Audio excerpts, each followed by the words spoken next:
आज की चर्चा एक एक बहुत ही दिलचस्प और शायद थोड़े अजीब सवाल से शुरू करते हैं। क्या कोई गलती से या कहूं कि अनजाने में मोक्ष पा सकता है? क्या भक्ति एक ऐसा एक्सीडेंट हो सकता है जो किसी के साथ बस हो जाए बिना किसी इरादे या कोशिश के? ये सवाल ही आज के हमारी चर्चा का केंद्र है। हमारे पास जो स्रोत है वो एक ऐसी ही कहानी बताते हैं जो जो सोचने पर मजबूर कर देती है। अच्छा। कहानी एक शिकारी की है, एक ऐसा इंसान जिसका पूरा जीवन मतलब हिंसा पर आधारित है। और एक रात, महाशिवरात्रि की रात, जिसके बारे में उसे कुछ भी नहीं पता, वो डर और अपनी जान बचाने की कोशिश में कुछ ऐसा कर बैठता है जिसे दुनिया पूजा कहती है। बिल्कुल। और यही इस कहानी को इतना इतना आकर्षक बनाता है। ये सिर्फ एक पौराणिक कथा नहीं है, ये इरादे मतलब इंटेंशन और परिणाम यानी आउटकम के बीच के रिश्ते पर एक बहुत गहरी टिप्पणी है। एकदम सही। तो चलिए इस कहानी की परतों को खोलते हैं और समझने की कोशिश करते हैं कि कैसे एक इंसान की सबसे डरावनी रात उसके जीवन की सबसे बड़ी कृपा बन गई। हाँ, कहानी के किरदार से शुरू करते हैं। वो एक शिकारी है। ठीक है। अब जब हम शिकारी कहते हैं ना, तो हमारे दिमाग में बस एक पेशा नहीं आना चाहिए।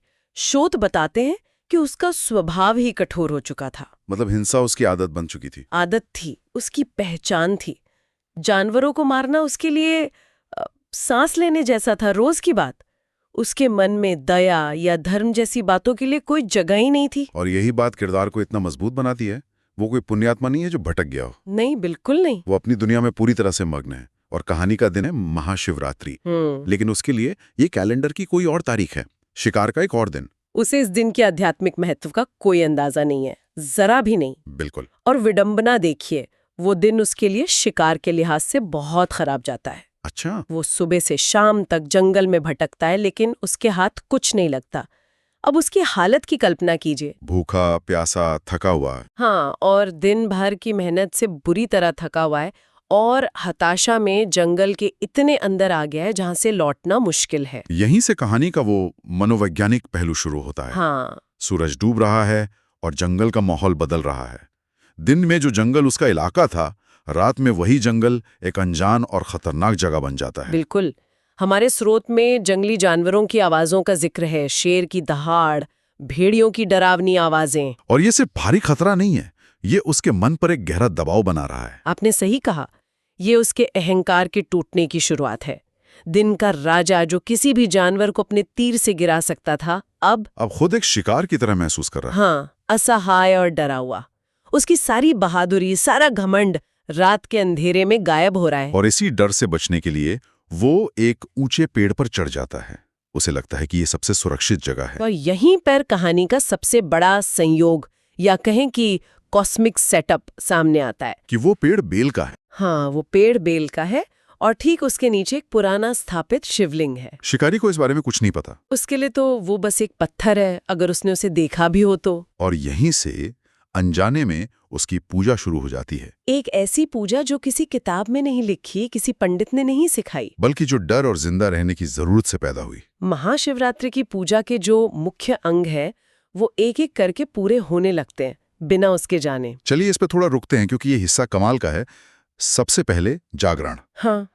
महाशिवरात्रि की रात में जागने का विधान है। शिकारी रात भर जागता है, लेकिन शिव का भजन करने के लिए नहीं। बिल्कुल नहीं। वो इसलिए जागता है क्योंकि उसे डर है कि अगर वो सो गया तो पेड़ से गिर जाएगा या कोई जानवर उस पर हमला कर देगा। बिल्कुल। उसका इरादा पूरी तरह से शारीरिक सुरक्षा है, लेकिन उसका कर्म आध्यात्मिक विधान को पूरा कर रहा है। और फिर आता है उपवास। हाँ, वो दिन भर से भूखा प्यासा है, लेकिन इसलिए नहीं कि उसने कोई व्रत रखा है, बल्कि इसलिए कि उसे शिकार नहीं मिला। सही बात है। पेट भरने की उसकी कोशिश नाकाम रही और नतीजा हुआ उपवास। ये तो अविश्वसनीय है। मतलब वो भूखा रहने पर मजबूर है, जागने पर मजबूर है, और फिर आता है सबसे दिलचस्प हिस्सा, बेलपत्र चढ़ाना। हाँ। रात बहुत लंबी है और जागते रहने के लिए उसे खुद को व्यस्त रखना है। तो वो क्या करता है? नींद भगाने के लिए वो पेड़ से एक एक पत्ता तोड़कर नीचे फेंकता रहता है। और हर एक पत्ता सीधा नीचे मौजूद शिवलिंग पर जाके गिरता है। सोचिए जरा, एक ऐसा काम जो बोरियत या नींद भगाने के लिए किया जा रहा है, वो शिवलिंग पर बेलपत्र चढ़ाने की पवित्र क्रिया बन रहा है। और इतना ही नहीं, उसके हाथ से पसीने और पानी की जो बूंदें गिर रही हैं, वो अनजाने में शिवलिंग का अभिषेक कर रही हैं। ये तो कुछ ऐसा है जैसे कोई रात भर जागने के लिए अपने फोन पर स्क्रॉल कर रहा हो और उसे पता चले कि उसका हर स्वाइप किसी के भले के लिए दुआ बन रहा था। आपने बहुत अच्छी तुलना की है। ये कहानी का दिल है। यहाँ विधि यानी रिचुअल तो हो रहा है, हाँ, पर उसके पीछे का भाव, बिल्कुल। मतलब इंटेंशन, पूरी तरह से गायब है। या यूं कहें कि भाव तो है, पर वो भक्ति का नहीं, डर का है। हाँ, बिल्कुल। और यही इस कहानी को इतना विवादास्पद और गहरा बनाता है। क्या बिना इरादे के किया गया अच्छा काम भी गिना जाता है? और इस सवाल का जवाब सुबह मिलता है। रात किसी तरह कट जाती है। सुबह की पहली किरण के साथ जंगल थोड़ा शांत होता है। शिकारी थका हारा पेड़ से नीचे उतरने की सोचता है। शायद उसे लगता है कि वो बच गया, लेकिन तभी उसके सामने एक दिव्य प्रकाश फैलता है और साक्षात भगवान शिव प्रकट होते हैं। उस शिकारी की मानसिक हालत की कल्पना कीजिए।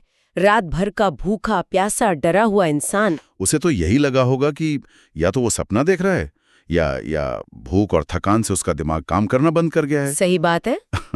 पर स्रोत बताते हैं कि शिव का रूप बहुत मनमोहक था। जटाओं में गंगा, आंखों में गुस्सा नहीं बल्कि गहरी करुणा। और फिर शिव जो कहते हैं वो इस कहानी का सार है। वो कहते हैं, वत्स, तुम्हारी रात भर की पूजा से मैं प्रसन्न हूं। तुमने उपवास किया, जागरण किया और मुझे बेलपत्र अर्पित किए। तुम्हारी इस अनजानी भक्ति ने तुम्हारे सारे पाप धो दिए हैं। शिकारी के लिए ये शब्द समझ से परे थे। पूजा, भक्ति, उसने तो इनमें से कुछ भी नहीं किया था। उसका पूरा जीवन तो पाप और हिंसा में बीता था। वो तो बस अपनी जान बचा रहा था। और वो पूरी ईमानदारी से ये बात स्वीकार भी करता है। हमारे स्रोत बताते हैं कि उसकी आंखों से आंसू बहने लगते हैं। हाँ। और वो कहता है, प्रभु, मैंने तो जानबूझकर कुछ भी नहीं किया। मैं तो डर के मारे कांप रहा था। पत्तों को बस यूं ही फेंक रहा था ताकि नींद ना आ जाए। और यहीं पर शिव का जवाब आता है, जो विधि और भाव की बहस को हमेशा के लिए बदल देता है। क्या कहते हैं वो? शिव मुस्कुराते हुए कहते हैं, मैं विधि नहीं, भाव देखता हूँ। मैं विधि नहीं, भाव देखता हूँ। उस रात तुम्हारे भीतर जो उथल पुथल मची थी, तुम्हारा अहंकार जो चूर चूर हो गया था, वही सच्ची पूजा है। या मुझे एक सवाल पूछना है। जब शिव कहते हैं मैं भाव देखता हूँ, तो वो किस भाव की बात कर रहे हैं? शिकारी का भाव तो डर और लाचारी का था, भक्ति का तो था ही नहीं। तो क्या डर भी एक तरह की भक्ति हो सकती है? यह एक बहुत ही गहरा सवाल है। शायद यहाँ भाव का मतलब सिर्फ इमोशन नहीं, बल्कि स्टेट ऑफ बीइंग, यानी अस्तित्व के अवस्था है। अच्छा। उस एक रात में शिकारी अपने रोजमर्रा के मैं से पूरी तरह कट गया था। उसका शिकारी वाला अहंकार, उसकी पहचान, उसका घमंड, सब कुछ उस डर के सामने पिघल गया था।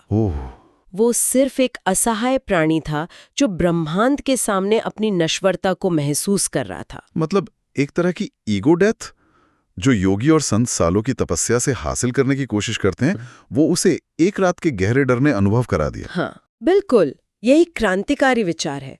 वो उस अवस्था में था जहां कोई दिखावा नहीं था, कोई मुखौटा नहीं था, सिर्फ कच्ची असली भावना थी। शायद शिव उसी शुद्ध बिना मिलावट वाली अवस्था को सच्चा भाव कह रहे हैं। वो बाहरी क्रियाओं से प्रभावित नहीं होते, बल्कि उस आंतरिक परिवर्तन को पहचानते हैं जो किसी भी परिस्थिति में हो सकता है। उसका मतलब यह है कि इस कहानी में कर्मकांड या विधि का कोई महत्व ही नहीं है। अगर भाव ही सब कुछ है, तो फिर हमें पूजा पाठ के नियमों की जरूरत क्यों है? नहीं, ऐसा भी नहीं है। ये कहानी विधि को खारिज नहीं करती, बल्कि उसके असली मकसद की ओर इशारा करती है। अच्छा, कैसे? विधि या कर्मकांड उस भाव तक पहुंचने के लिए बनाए गए रास्ते हैं, एक ढांचा है। वो हमारी चेतना को केंद्रित करने में मदद करते हैं, लेकिन हम अक्सर रास्ते को ही मंजिल मान लेते हैं। सही बात है। हम नियमों में इतना उलझ जाते हैं कि उस भावना को ही खो देते हैं जिसे जगाने के लिए वो नियम बने थे। मतलब विधि एक नाव की तरह है जो आपको नदी पार करने में मदद करती है, लेकिन अगर आप नाव को ही पकड़कर बैठ जाएं और पार उतरने का ख्याल ही छोड़ दें, तो नाव का कोई फायदा नहीं। एकदम सही। शिकारी की कहानी एक चरम उदाहरण है। वो बिना नाव के ही डर की लहरों पर बहकर दूसरे किनारे पहुंच गया। यह हमें याद दिलाता है कि मंजिल आंतरिक परिवर्तन है, न कि सिर्फ नियमों का पालन। कुछ दार्शनिक स्कूल ये भी तर्क दे सकते हैं कि बिना इरादे के किए गए कर्म का कोई फल नहीं मिलता, लेकिन ये कहानी उस तर्क को चुनौती देती है। हाँ, ये तो है। ये कहती है कि कभी-कभी ब्रह्मांड आपके कर्म और उससे हुए परिवर्तन पर प्रतिक्रिया देता है, भले ही आपका शुरुआती इरादा कुछ भी न रहा हो। और इस मुलाकात का असर शिकारी पर स्थायी होता है। ये सिर्फ एक रात का अनुभव नहीं था। बिल्कुल। शिव के शब्द सुनते ही उसका पूरा अस्तित्व बदल जाता है। वो अपना धनुष बाण, जो उसकी पहचान था, उसकी आजीविका था, उसे हमेशा के लिए त्याग देता है। ये एक अविश्वसनीय हृदय परिवर्तन है।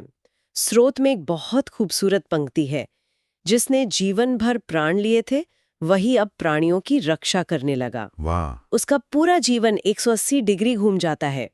ये दिखाता है कि एक सच्चा आध्यात्मिक अनुभव आपको सतही तौर पर नहीं, बल्कि आपकी जड़ से बदल सकता है। हमारे स्रोत में ओम नमः शिवाय मंत्र का भी जिक्र है।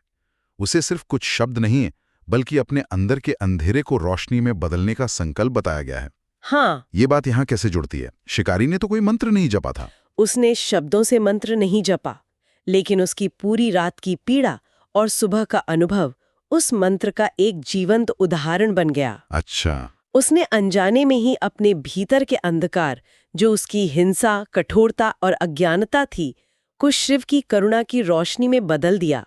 उसकी कहानी मंत्र का शाब्दिक नहीं, बल्कि आत्मिक जाप है। तो अगर हम इस पूरी चर्चा को समेटें, तो एक शिकारी की कहानी जो डर की एक रात से शुरू हुई थी, वो मुक्ति और पूर्ण परिवर्तन पर खत्म होती है। बिल्कुल। ये हमें सिखाती हैं कि भगवान आडंबर से ज्यादा आंतरिक अवस्था को महत्व देते हैं, और सच्चा बदलाव किसी भी पल में संभव है, चाहे हमारा अतीत कितना भी काला क्यों ना हो। बिल्कुल। और ये हमें एक बहुत जरूरी बात याद दिलाती है। हम अक्सर अपने जीवन के मुश्किल दौर से, अपने डर और अपनी लाचारी से भागना चाहते हैं। हाँ, ये तो सच है। लेकिन ये कहानी बताती है कि कभी-कभी जीवन के सबसे अप्रत्याशित और कठिन पल ही हमारे सबसे बड़े आध्यात्मिक जागरण की वजह बन सकते हैं। शायद वो पल ही है जब हमारा अहंकार टूटता है और हम कुछ बड़ा अनुभव करने के लिए तैयार होते हैं। तो जाते जाते हमारे श्रोताओं के लिए सोचने वाली बात क्या है? ये कहानी एक बहुत ही बेचैन करने वाला सवाल छोड़ जाती है। क्या?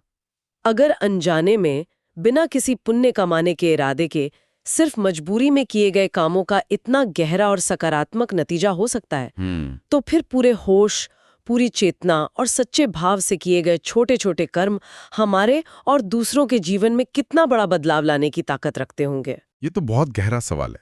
पर इससे भी बड़ा सवाल ये है, हम अपनी जिंदगी में विधि यानी अपने प्लान, अपनी प्रक्रियाओं को सही करने में इतनी ऊर्जा लगाते हैं। हाँ। क्या हम कभी रुक कर अपने भाव यानी अपनी नियत, अपनी आंतरिक अवस्था पर ध्यान देते हैं? शायद असली जादू विधि में नहीं, भाव में छिपा है।